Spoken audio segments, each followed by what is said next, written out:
Assalamualaikum warahmatullahi wabarakatuh. Bismillahirrohmanirrohim.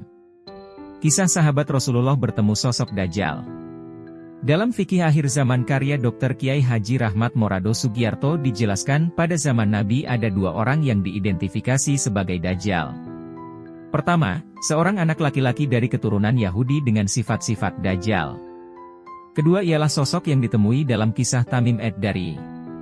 Kisah pertemuan Tamim ad-Dari dengan Dajjal diceritakan ketika ia tengah melakukan perjalanan ke suatu tempat. Tamim ad-Dari adalah sahabat Nabi yang bertemu Dajjal. Di tengah perjalanan, Tamim melihat makhluk seperti hewan aneh yang menyebut dirinya mata-mata dari Al-Jassasa.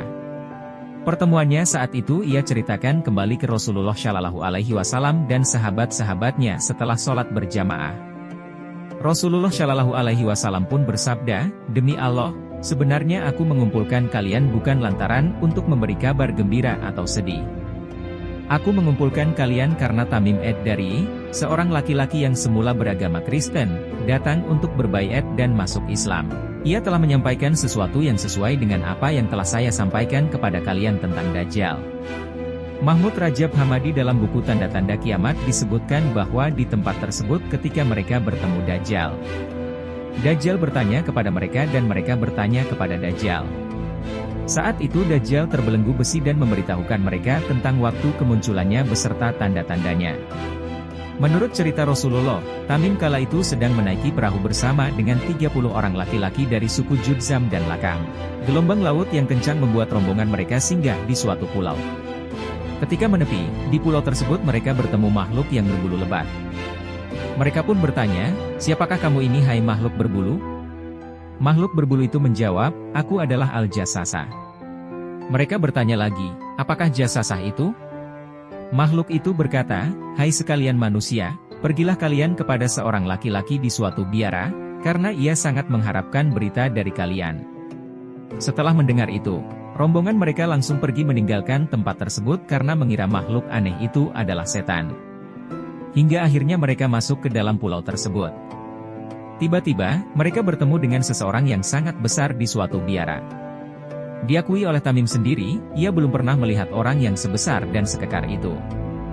Makhluk inilah yang mengaku dirinya Dajjal. Kedua tangan orang tersebut terbelenggu pada lehernya dan kedua kakinya dirantai dengan besi antara kedua lutut hingga kedua mata kakinya. Rombongan Tamim pun bertanya, "Siapakah kamu ini?" Makhluk itu menjawab, "Bukankah kalian telah memperoleh sedikit informasi tentang diriku, maka sekarang beritahukanlah kepadaku siapakah kalian sebenarnya." Tamim dan kawanannya menjawab, "Kami adalah orang-orang yang berasal dari Arab. Kami berlayar mengarungi laut dengan perahu. Kemudian kami terbawa ke tengah laut pada saat gelombang laut mulai membesar." Mereka pun menceritakan pertemuan dengan hewan aneh tersebut pada si makhluk raksasa. Laki-laki di biara itu kemudian bertanya pada mereka, "Hai rombongan pengendara perahu, beritahukanlah kepadaku tentang kebun kurma Baisan." Dijawab oleh rombongan Tamim, "Tentang hal apakah yang akan kamu tanyakan kepada kami?" Laki-laki itu menjawab, "Aku bertanya tentang pohon kurma kepada kalian, apakah ia telah berbuah?" Kami menjawab, "Ya. Pohon kurma itu telah berbuah." Laki-laki itu justru berkata bahwa pohon kurma tersebut sebentar lagi tidak akan berbuah. Ia lalu bertanya lagi, "Beritahukanlah kepadaku tentang telaga Tabariyah."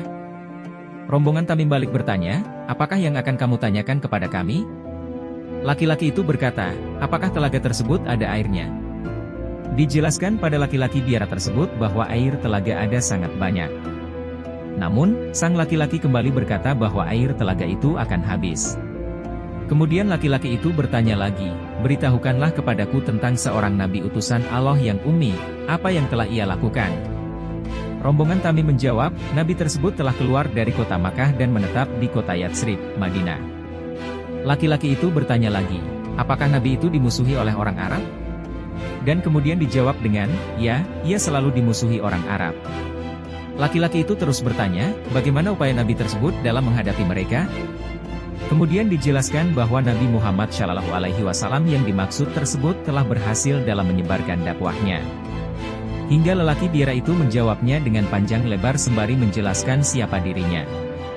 Hal ini pun menjelaskan mengapa ia mengetahui tentang masa yang akan datang. Sungguh lebih baik apabila orang Arab itu mematuhinya.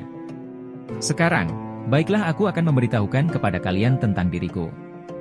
Sesungguhnya aku ini adalah Al-Masih Dajjal dan sebentar lagi aku telah diizinkan untuk keluar. Setelah itu, aku akan menjelajahi dunia hingga tidak ada satu kampung pun yang tidak aku singgahi dalam jangka waktu 40 malam, kecuali kota Makkah dan Thaibah, Madinah. Aku dihalangi untuk memasuki kedua kota tersebut.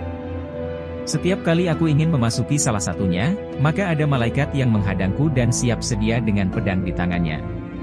Sementara itu, di setiap penjuru kota Makkah dan Madinah ada beberapa malaikat yang menjaganya. Semoga kita bisa mengambil hikmah dan pelajaran dari kisah ini, amin ya robbal alamin. Wallahu a'lam bishawab. Summa assalamualaikum warahmatullahi wabarakatuh.